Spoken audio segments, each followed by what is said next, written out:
Hey, hey, yeah. Makeup, yeah. That was a beautiful smile, yeah. Makeup, yeah. There's a beautiful smile, there's a beautiful smile. Makeup, yeah. There's a beautiful smile. It's the makeup nurse. Said you're rolling with the makeup nurse. Makeup, yeah. There's a beautiful smile. There's a beautiful smile. I'm back. Welcome back to my channel. The struggle is real with Pajami, the makeup nurse.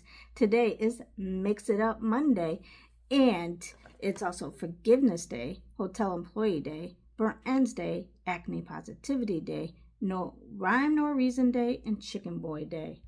And for Mix It Up Monday, where beauty meets breakthroughs, we're going to, and Hotel Employee Day, we're going to do some hospitality meets healthcare. What can we learn from the hotel staff? And you can learn so much from other industries, from healthcare, because healthcare, how many of you have gone into healthcare or into the hospital and had a poor experience? If you have, comment down below your poor experience, which is sad. But before we start, let's do the riddle of the day. Who wears shoes while sleeping? Comment down below. And if you want to join the Pajama Club, hit that subscribe button, sit back, get comfy, and let's get started on learning from our hotel employees. And if you're not new here, you know I pretty much live in a hotel, so I appreciate the hotel staff. So I have a little video of some of the people at this hotel downstairs. I didn't interview anybody, but I'm going to show you the breakfast area and our little other area that we do. So this particular hotel has a cook-to-order omelet bar, and then like we have happy hour every day from 5:30 to 7, and they give like snacks, like mainly like vegetables like celery, carrots, that kind of stuff with ranch, and then like maybe some trail mix, and then a couple of free drinks. You can get either beer, wine, or some other type of alcohol. I get a Sex on the Beach sometimes when I go down there, and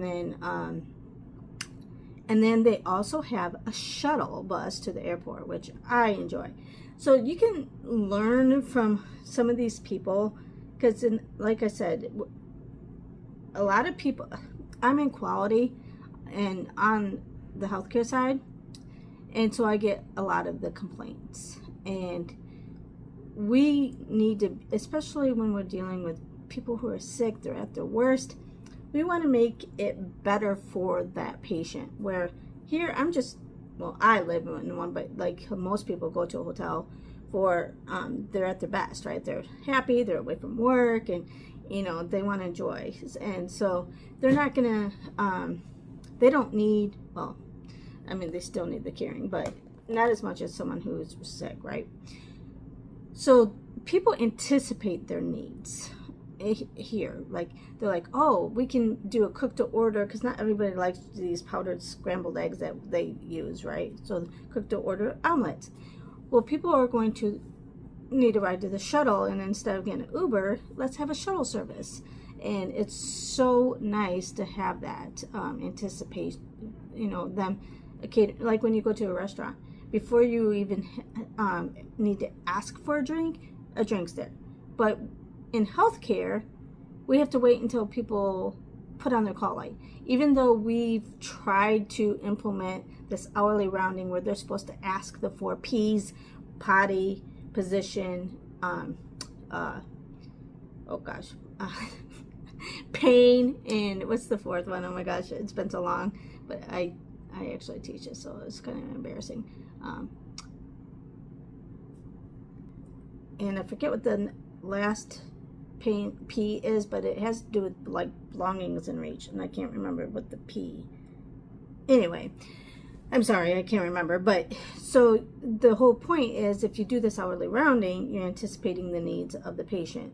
So So like you make sure everything's in reach. You ask if they need to go to the bathroom, so they go before they put the call light on, because people get busy, right? So they, if they get busy and all of a sudden they're like, oh, now I have to pee really bad or go to the bathroom really bad and it's urgent, and then you're busy and you take 5 to 10 minutes to answer the call light, well, guess what? But at that point, the patient doesn't want to have an accident, so they're going to get up on their own, and then that's when people fall. And so that's supposed to be a safety mechanism thing too, is to like anticipate their needs before they need it, so they aren't getting up, and they're not, and to reduce the call lights, because if you're already in the room and you do everything for this patient, now you can go to the next patient and take care of them, and it's more streamlined instead of like going back and forth and answering all these call lights. But as much as we teach these things in the hospitals, it doesn't happen. And we try to teach them to smile. Well, I had one time, I had a nurse tell me, well, as long as I have 8 patients, I'm not smiling. Okay, how is that fair? And I can't believe they said it to me, and I'm like, okay, if you don't care about the patient, number one, which is you shouldn't be a nurse, but say, okay, take the patient out of it. But now if that patient is angry, you're going to use more resources, because now they might call a complaint to the manager or administration or, you know, whatever. And if you don't care about their taking resources away from them, because all you do is care about is yourself, what about your peer? I mean, do you not care about the next nurse? Because guess what? Now you just irritated that patient, and now that next nurse is going to have to try to do some service recovery and spend more time with this patient, more than maybe they had to. So I try to spin it to like how it affects not just administration, which obviously a lot of people don't care. They're like, oh, they're just suits and sitting behind a desk. Who cares? Or it's, well, I'm just here to do a job and I don't care about the patient. Well, if that's the case, you shouldn't be in your job. And if all you do is care about your workload, which there's a shortage everywhere. And I'm not saying nurses don't work really, really, really hard. They do. Trust me. I've been there, done that. And it is taxing. Very rarely did I take a break. I just ran for 12 hours, taking care of people, and patients are sick, so they're not in their best moods and stuff. It's very hard. But if patients just want a simple smile, it doesn't take any more time and it doesn't cost anything. So if you just smile and put on that smile, no matter what, it goes a long way, and makes the patients feel better and happier, and maybe they won't be as, like whatever, so it goes both ways, right? And so you can, and like when you go to like Chick-fil-A or some other, look at how busy they are, but it's efficient and streamlined, and they anticipate your needs, right? Just like the hotel. Like, I appreciate having a shuttle, and now I've never had really utilized a shuttle, and I never really looked for that, but now I'm going to be looking for that going forward. Not that I'll always get a shuttle bus, but it's been like, even though the airports are like 5 miles away and it's probably not that big of a deal, it's actually been very helpful, where I can just keep my car here, not have to worry about parking at the airport. And so this hotel has anticipated a lot of services that people like. It's got an indoor pool with a hot tub, which I've never used, but believe it or not, I actually kind of looked for one that always has that, even though I never use it. Even though my dad's like, Jamie, you really need to use it. But if I had more people here, I probably would. So the other thing is housekeeping.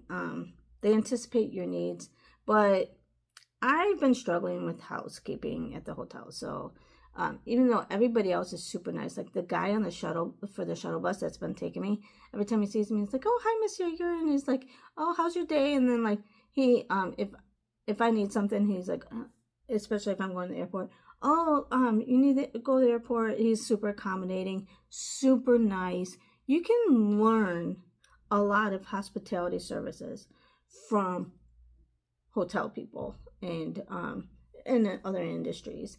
And actually, even in this role, I try to give examples from other industries. And there's some hospitals that's actually hired Disney or Chick-fil-A or these other industries to come in and teach our healthcare workers for hospitality, like to improve their patient experience. It doesn't always work, and a lot of people that have brought these people in, our scores don't go up, because the key part of it is enforcement. You have to enforce it.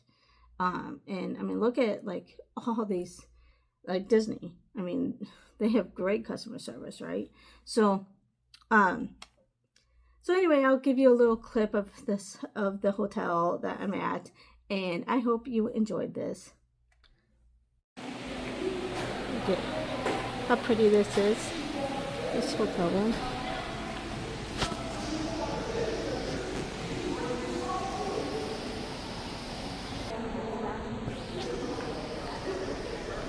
Even a Starbucks. Our last day here at the hotel, and we're getting our breakfast. Say hi, Nate. Hi. Over here is the made-to-order omelets. Debating if I want to get one, or just go to the buffet over there. But they keep everything stocked, so they do a really good job. So I did get my made-to-order omelet. And this day in history is on September 1st. In 1939, Nazi Germany's invasion of Poland marked the beginning of World War II, a devastating global conflict. In 2004, Chechen rebels seized a school in Beslan, Russia, in a hostage crisis that resulted in over 330 deaths, mostly children. 1985, the wreck of the Titanic was discovered in the North Atlantic Ocean by an American-French expedition. 1979, the Pioneer 11 spacecraft made its closest approach to Saturn, becoming the first probe to encounter the planet. 1972, American chess player Bobby Fischer defeated Boris Spassky to become the world chess champion. 1952, parts of Ernest Hemingway's novel The Old Man and the Sea were published in Life magazine. 1897, the first underground metro or subway in North America opened in Boston. 1914, the passenger pigeon, once abundant in North America, became extinct. And Labor Day. In the U.S., Labor Day is celebrated on the first Monday of September, which can fall on September 1st, honoring American workers, which it did today. And it's my brother-in-law Michael's birthday, so happy birthday to him. And the quote for today comes from Theodore Roosevelt: "Believe you can, and you're halfway there." And remember, don't wake up and choose violence, choose kindness. And I'll see you next Monday. Bye!